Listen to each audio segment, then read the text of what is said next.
Alamo, as he always does in the mornings. Kent Molinaro earlier this month woke up and let his 9-year-old Jack Russell Terrier into the backyard to relieve herself. But moments later, when he looked outside, he was shocked to find the little dog inside the mouth of a large coyote, who stared right back at him. She was limp. "I didn't know if she was alive or not," he said when he saw Lucy in the coyote's mouth. He ran out barefoot and yelled something not nice. In the blink of an eye, the coyote was gone. Luckily, Lucy was released from the grips of the coyote, which he described as roughly 65 pounds, German Shepherd-like and darker than the typical grayish-tan coyotes seen in the area. The typical western coyote weighs 15 to 30 pounds. A blurry, shadow-filled image taken by a neighbor after sighting a large coyote in the Round Hill neighborhood of Alamo. It was the second time the family had its pets terrorized in the last couple of weeks, and one of at least 6 reported attacks on dogs within the past month in the Alamo and Danville area.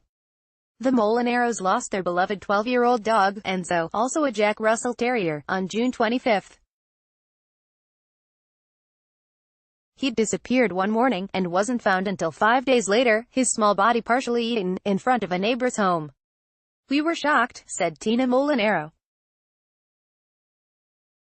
The family has lived in Alamo for 22 years, and although they have seen plenty of coyotes in the neighborhood and nearby open space, they have never had a problem, she said.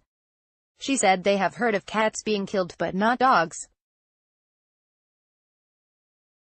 Lucy, who was bleeding around her neck from the coyote's bite, has since had surgery and is recovering.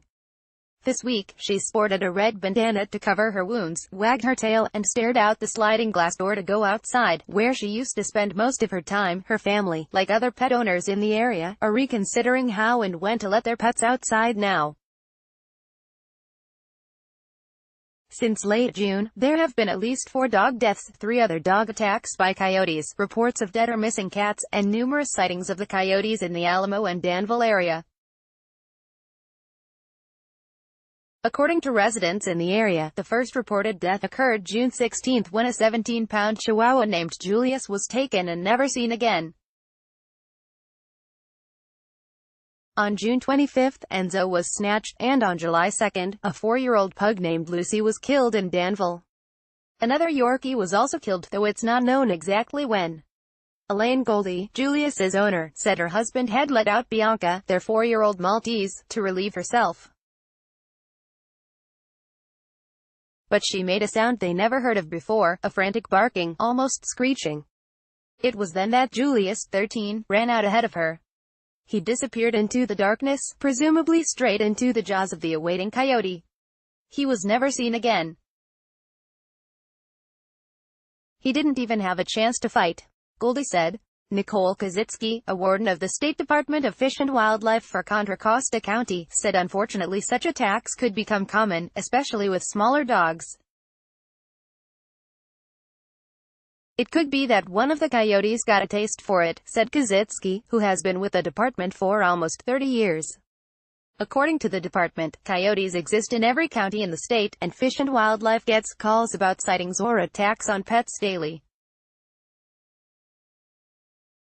In recent months, there have been similar sightings of coyotes in Dublin, although no reported dog deaths. Coyotes are described as adaptable creatures. Although naturally wary of humans, they can become accustomed to them, especially when food is involved. According to Marin-based Project Coyote, they're also motivated to go toward food left out, either intentionally or unintentionally, such as dog or cat food, or fruit, said Camilla Fox, director of the organization. Coyotes are most active at dawn or dusk, and if they're looking for food, it's the most common time for conflicts. And what we find is that these small dogs may be let out often in the backyard, in not secure fencing area, she said. Most attacks happen when the dogs are off-leash or unsupervised, she said. April through August is also pupping season, a time when coyotes can be seeking food for their young pups explore outside the den and learn the lay of the land. With a dry season this summer, the animals can also be navigating toward wetter areas.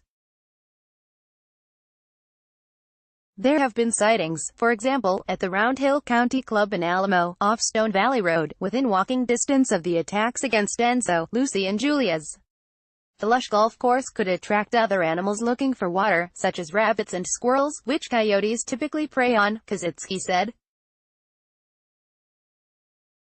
Oftentimes, the coyote follow its typical food source, not necessarily looking for cats or dogs.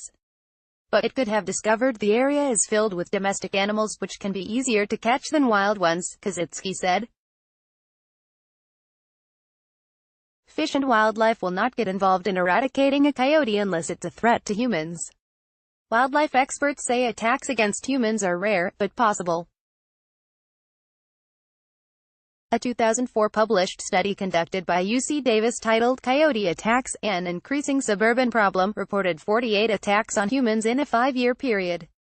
In 2015, a surge of attacks occurred in the Huntington Beach area of Southern California, reported the Los Angeles Times.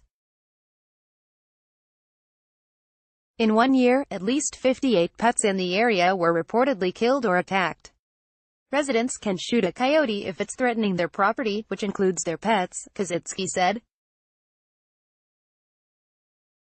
But she warned about the dangers of shooting a firearm, especially if the property is close to neighbors. She also suggested alerting local law enforcement beforehand. Trained professional hunters, or trappers, can also be hired, she said. Kozycki recommends if residents see a coyote, they should scare it off by waving their arms, making lots of noise, or even turning on a water hose.